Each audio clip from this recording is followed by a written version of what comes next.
the idea of the value system.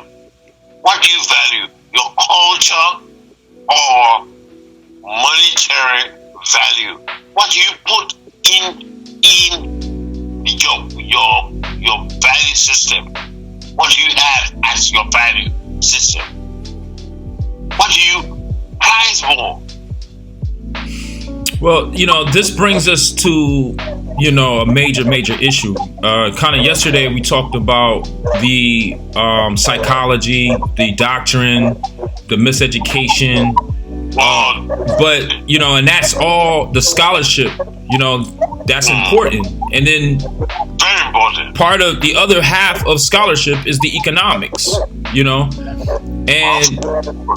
the part of, just like we recognize that we're being targeted and sabotaged on a global scale when it comes to doctrine and miseducation. The same thing is with the economics. The economic system is so flawed. It's such a Ponzi scheme. I mean, they print money for themselves. Of course. But then they take that fake money and then they go and they buy real people or real land or real resources from the people, and then they tax the people back the money. So it causes all kinds of corruption. So everybody's like, Africa is corrupt. It's corrupt because of the economic system. We don't own it. It's corrupt because the doctrine that everybody's programming, the operating system, everybody's programmed by and operating by, just like Windows XP or Mac OS, is flawed. And it's designed to keep us down. I mean, in the worst conditions. So if we look, we're in the favelas, we're in the slums, it don't matter where you go on the planet Earth, we're in desolation, destitute.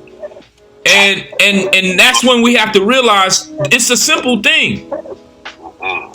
We gotta move our assets out of their system. Right. So we move our asses out of the system and move our assets out of the system.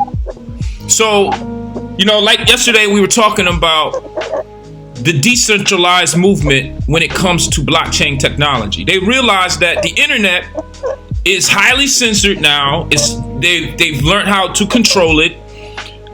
They're starting to delete people's accounts if you say stuff that's not in accordance to, what their community terms of, conditions are. They're doing all kinds of things. So now what the smart geniuses are doing is they created a decentralized internet. Internet where it's not one Amazon that's running everybody's business and basically being an online Walmart and just putting everybody out of business. Or one Google, which has got everybody's information, and Google owns Instagram. Oh, no, that's Facebook that owns Instagram and WhatsApp and Messenger. They own the top 4 social media apps on the planet. You see what I'm saying?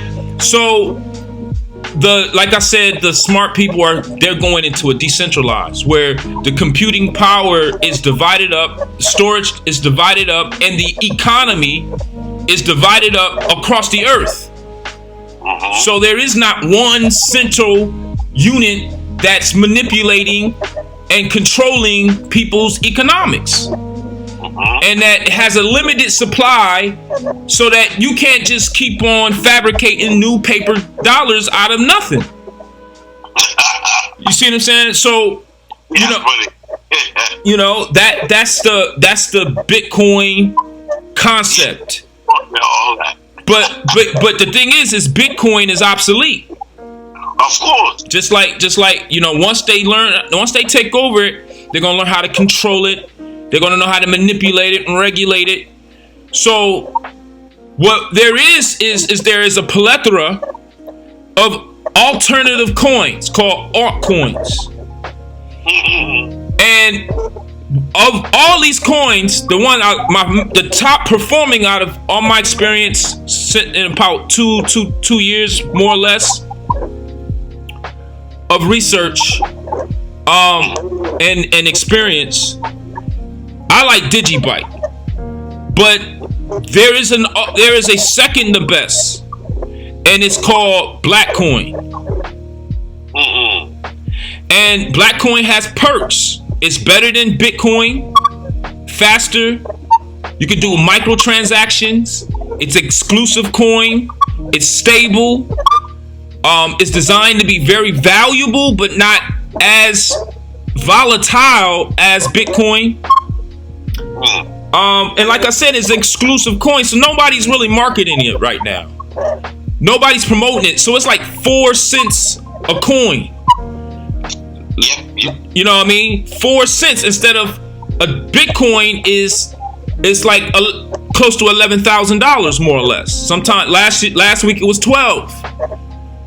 So when you talking about African countries or Afrocentric countries like Belize and Ghana and Bahia in Brazil or whatever, where people don't have access to large amounts of resources, but people have access to cell phones and internet access. They can use the cryptocurrency as a storage, as a savings tool, and an investment tool, and a group economics tool for the community. And how so? I've done it for about 2 years now, and I'm telling you, it saved my butt several times. Because when you put your money into a savings account, you're not making that much off of it.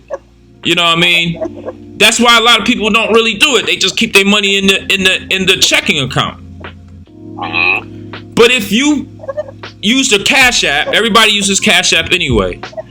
You can invest in stock, or you can invest in a Bitcoin. It's easy to buy $10 or $100, whatever you want to buy. But once it's in that Bitcoin, it's encrypted.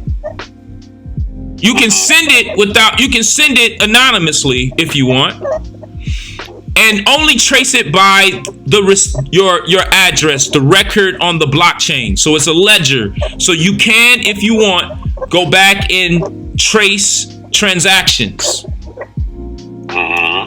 But they are only traceable to a anonymous address. So you would have to have that receipt, or you would have to have that information. You understand? So there is some autonomy to that. But the point I'm trying to make is that once the money is in the Bitcoin or blackcoin, you don't want to spend it. But I'm interested in the blackcoin. I'm interested in that. Okay. And I would like for you and I to get involved. I mean, if you want to, you already told me that you're into it, but I am interested only in the blackcoin. Okay. I'm interested in the Bitcoin. Okay. That's the thing, I'm not interested in it. Okay. The only reason that I want to do is to get involved with the blackcoin. Okay. That's what I would like to do. Okay. Yeah. Absolutely. That's what that's part of what I do. My website is blackswantv.org. Right. And it's pretty much as soon as you arrive there, there's information, and of course I'll make videos and do 101s and do anything else